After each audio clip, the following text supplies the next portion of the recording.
everyone. Welcome to another Chosen Lifeline for Men. My name is Walter Jennings. I'm your chosen life practitioner, where I've been called to challenge and change the motivation, mentality, and mettle of men. Today, I want to share with you a couple of minutes about being motivated by curiosity, the inquisitiveness, the willingness to be able to question things as they are and explore what they actually could be. Now, curiosity is defined by behavioral scientists as a quality related to inquisitive thinking, such as exploration, investigation, and learning, as is evidenced from the observation of human and other animals. Curiosity sparks motivation and drive, which stokes our dopamine. That's the chemical responsible for helping us feel pleasure as a part of the brain's reward system. It's reinforcement. So this whole idea of curiosity and inquisitiveness is a really integral part of innovation. We would not have all of the various advancements that we have in life and some of the things that we've been able to accomplish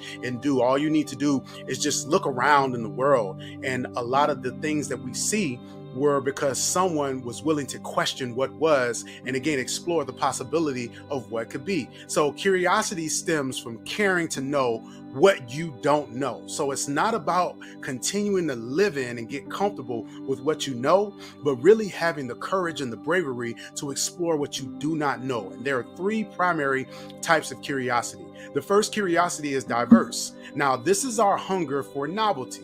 This is what makes us click on those videos on YouTube or on TikTok and sit there and scroll all day long, all of these different things to see something that we haven't seen before, maybe to hear something we haven't heard before, or to see it done in a different way.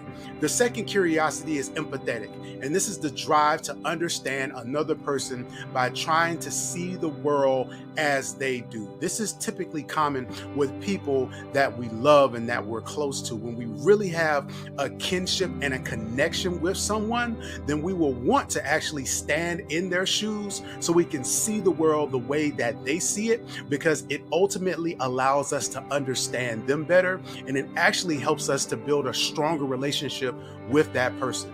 Now, the third curiosity is epistemic, and epistemic is our deeper, more directed quest for understanding what prompts us to explore, ask questions, and make connections. So this is about digging into what is it that is making us curious. So it's not just about us being curious, but it's also getting into our why. Why am I curious about this particular thing? So curiosity inspires us to solve problems and to also think creatively. It is ignited by the information gap. So again, just like we talked about earlier, the space between what we know and then what we would like to know.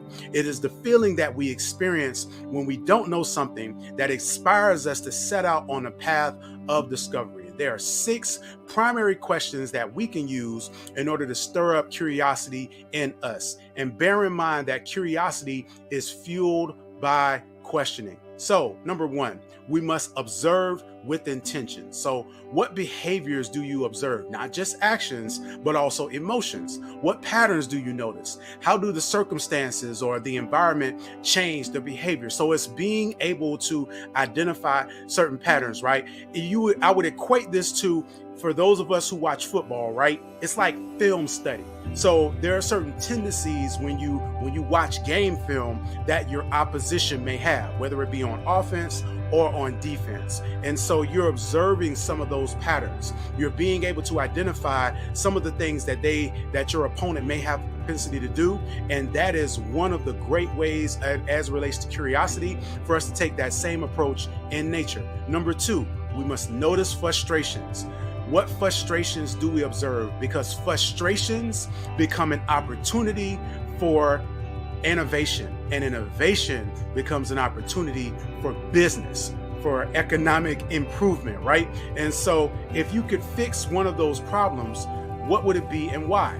You must create a minimum doable production plan to solve the problem by writing it down, and the frustration should lead to a problem, identifying the problem, and then ultimately leading to a solution, which leads into our third point. Ask, how can you fix the problem?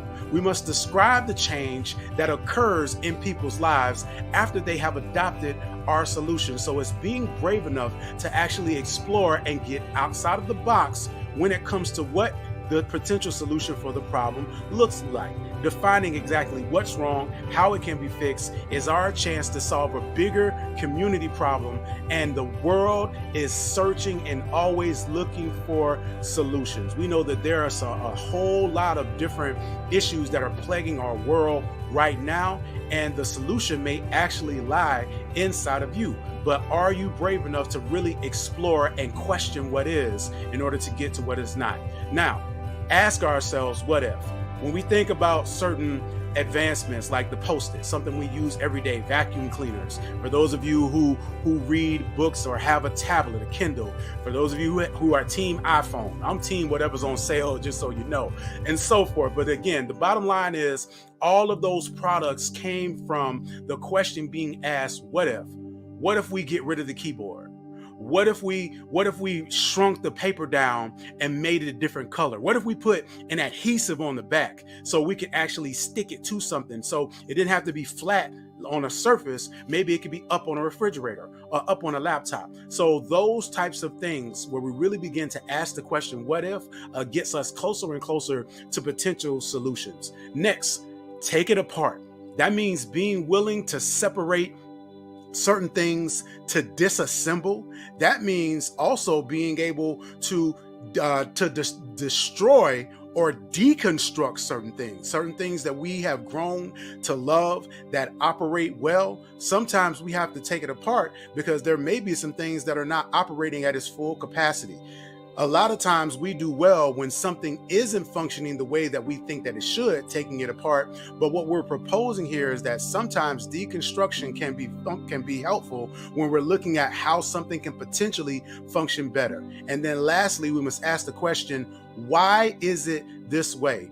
In order to change a system, one of the important things that we really want to do is ask, why was it set up this way in the first place? One of the biggest mistakes we can make is going into a job or going into a place and we're making all these wholesale changes without asking why the system was set up the way that it was in the first place. So it's the same thing with us when we're addressing and fueling our curiosity, making sure that we're allowing ourselves to get back to the basics of why the system is set up the way that it was, so that we can ultimately expand it and grow it into something that could be beneficial for us as we move into the future. Everyone, thank you so much for tuning into this Chosen Lifeline for Men.